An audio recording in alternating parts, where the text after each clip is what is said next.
সকাল থেকে হলো তো অনেক কিছু রান্নাবান্না, যেগুলো তোমাদেরকে আগের ভিডিওতেই শেয়ার করেছিলাম। সকালে সমস্ত কাজবাজ মিটিয়ে বাসন কোসন মেজে এখন দুপুরের রান্না বসিয়েছি, সবজি কেটে নিয়ে তারপর রান্না বসালাম। আজকে না নিরামিষ রান্না করেছিলাম, ভাত আর ছিল বিউলির ডাল, যেটা সকালেই একচোটে করে নিয়েছিলাম। আর করেছিলাম পোস্ত দিয়ে ডুমডুম করে আলু ভাজা, ঢেঁড়স আলু পোস্ত, ডাঁটা দিয়ে তরকারি আর পাঁপড় ভাজা। এই ছিল আমাদের আজকে শনিবারের সিম্পল মেনু।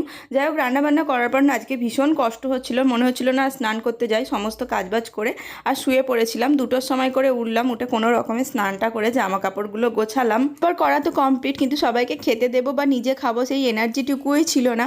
আর তারপর বেশ কিছুক্ষণ শুয়েছিলাম। হাজব্যান্ড আসলো 2:30-এর সময়, তখন ভাবলাম একচোটি সবাই মিলে খেয়ে নিই, নাহলে অনেকবার ধরে সঙ্গি মুছতে হয়। যাই হোক, খাওয়া দাওয়ার পর বাসন মাজা টাজা করে তারপর আমি আবার শুয়ে পড়েছিলাম। মেয়ে স্কুল থেকে আসলো, আসার পর ওকে খাবার দিলাম।